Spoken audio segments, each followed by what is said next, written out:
అందరికీ నమస్కారం. తెలుగు నుడి శ్రవణ ప్రసరణకి స్వాగతం. అదిగో దీపావళి వచ్చేస్తోంది. 2025లో ఉన్నాం. ఎప్పటి పండగ ఈ దీపావళి? ఒక కాల కొలమానం సరిపోతుందా? ఎన్నో యుగాలుగా భారతీయులంతా దీపాల వెలుగులో, టపాకాయల హోరులో జ్ఞానాన్ని, జ్ఞాపకాలని పదిలపరుచుకుంటూనే ఉంటారు. అటువంటి పండగకి ఇంట్లో ఉండి కుటుంబంతో గడపాలి అని అనుకోవడం సర్వసామాన్యమైన విషయం. ప్రస్తుత కాలంలో పట్టణం నుంచి ఊరికి వెళ్ళాలి అంటే పెద్ద ప్రహసనం. విమానం టికెట్లు, తత్కాల్ టికెట్లు, అధికారి ఒప్పుకోల కోసం అగచాట్లు, అబద్ధాలు, నిజాల మధ్య ప్రయాణం చేస్తూ ఉంటాం. ఇక ఇంటి నుండి దూరంగా ఉండి చదివే పిల్లల సంగతి చెప్పనక్కర్లేదు. ఈ శరదృతువంతా సెలవులు ఉంటే బాగుండు అనిపిస్తుంది. దసరా, దీపావళి ఈ పండగల కోసం ఇంట్లో ఉండడం కోసం. మరి ఇప్పటికీ దాదాపు 130 ఏళ్ల క్రిందట తూర్పుగోదావరి జిల్లాలో శ్రీపాద సుబ్రహ్మణ్య శాస్త్రి అనే కుర్రవాడు తన గురుకుల వాసం నుండి దీపావళి పండగకి ఇంటికి వెళ్ళడానికి ఎంత తహతహలాడాడో తెలుసుకోవాలి అంటే ఆయన స్వీయ చరిత్ర, అనుభవాలు, జ్ఞాపకాలును చదవాల్సిందే. అందుకే దీపావళి వచ్చేసింది జ్ఞాపకాల్లో అన్న ఈ భాగంలో శ్రీపాద సుబ్రహ్మణ్య శాస్త్రి గారి అనుభవాలు, జ్ఞాపకాలును లోంచి కొన్ని మాటలు.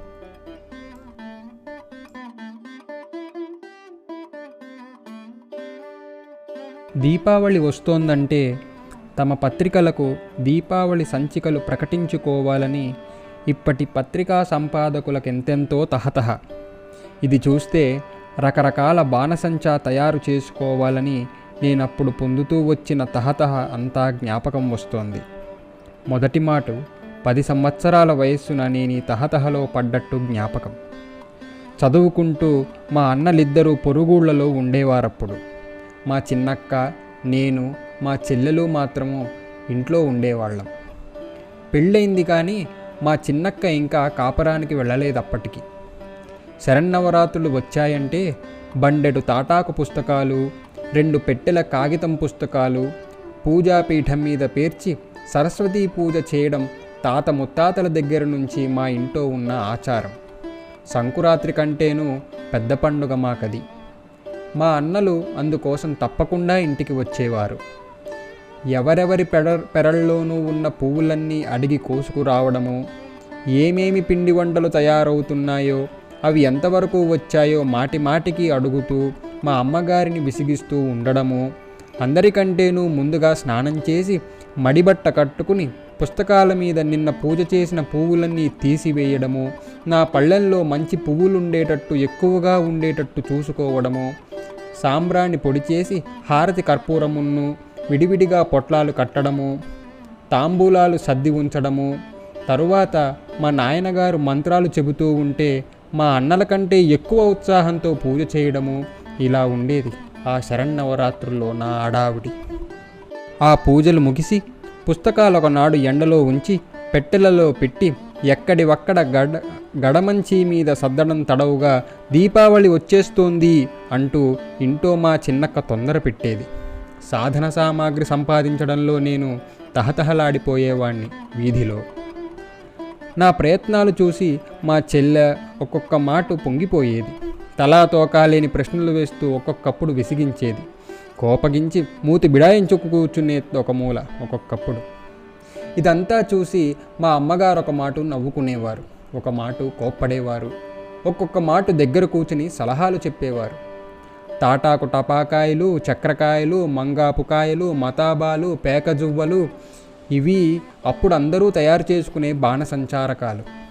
మతాబా అగ్గిపెట్టెలు, గోడ టపాకాయలు, సీమ టపాకాయ పెట్టెలు, సిసింద్రీలు, బందరు తూటాలు ఎక్కడి నుంచో అమ్మకానికి వస్తే ఇష్టమైనవి కొనుక్కునేవాళ్ళం. చక్రకాయలు, పేకజువ్వలు, మంగాపుకాయలు వయసు వచ్చిన వాళ్లే తయారు చేయగలవి. అంచేత నేను ఇంకా పెద్దవాణ్ణి కాలేదే అని ఎంతో ఇదైపోయేవాణ్ణి ఆ రోజుల్లో. పెళ్ళయ్యాక కూడా అవి కట్టలేకపోవడం ఏమిటి అనిపించేది మరీని. అప్పటికి నేను వల్లూరులో చదువుకుంటున్నాను. సరస్వతీ పూజలు ముగిశాయి. ఏకాదశి నాడు వల్లూరు వెళ్ళాను. అష్టమి నవముల్లో ఇంటికి వెడతానని అనుజ్ఞ కోరాను కానీ బాణసంచా తయారు చేసుకోవడానికి అనేటప్పటికీ మాత్రం వల్ల కాదనేశారు గురువుగారు ఖచ్చితంగా. ఒక్కనాడు పాఠం పోయినా మిక్కిలి పరితపించే గురువులు వారు. దీనికి సాయం గురుపత్ని శేషమ్మ గారు. దినమ్ము కమ్మవారి ఇంటికి వెళ్ళి మజ్జిగ తీసుకురావలసిన భారం నా మీద ఉంచి ఉన్నారు. అది వరకే. సమయానికి మజ్జిగ అందక అన్నాళ్ళు ఇబ్బంది పడ్డానికి ఆమె కూడా ఒప్పుకోలేదు. దానాదీన బహుళపక్షం అంతా నాకు అక్కడే ఉండిపోవలసి వచ్చింది. ఆ పక్షం నాకు సహించలేదు, నిద్ర పట్టలేదు, చదువున్నూ వంటబట్టలేదు, మనస్సులో లేక. ఆ ఊరి కుర్రవాళ్ళు 1-2 టపాకాయలు పేల్చేస్తున్నారు అప్పటికే వీధికి తిరుగుతూ. అవి బాగా పేలితే మనమున్నూ అలాగే పేలేటట్టు కట్టాలని, అవి తుస్సుమంటే చేతగాని వాళ్ళు అని అనుకునేవాణ్ణి నాలో నేను. ఇలాగా నేను ఆందోళన పడగా ఏకాదశి ఉపవాసం చేసి ద్వాదశి పారణ కూడా కానిచ్చి నిద్రపోయిన్ని లేచి పాఠం కూడా కానిచ్చేసి అప్పుడు సెలవిచ్చారు గురువుగారు. మళ్ళీ త్వరగా రావాలి సుమా అంటూ దృఢంగా ఆజ్ఞాపిస్తూనే చిత్తం అన్నాను సవినయంగానే. కాని మూట చంకన పెట్టుకుని గుమ్మం దిగాను, ఎగిరిపోయాను. అదండి శ్రీపాదవారి దీపావళి జ్ఞాపకము. ఆ జ్ఞాపకంలో ఎన్ని టపాకాయల పేర్లు చెప్పారో చూశారుగా. మరి మీ ఊళ్ళో కూడా ఎటువంటి బాణసంచా కాలుస్తారో తెలిపితే దానిని కూడా తెలుగు నుడిలో ఒక చక్కని భాగంగా చేసుకొనవచ్చును. మరొక మాట, ఈ కథాభాగం తరువాత శ్రీపాదవారు తన చేతులతో ఏ విధంగా టపాకాయలు తయారు చేశారో కూడా చాలా గొప్పగా వర్ణిస్తారు.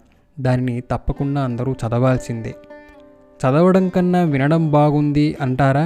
మరొక భాగంలో అదే విషయాన్ని మనం తీసుకుందాం. ఇప్పటికి సెలవు.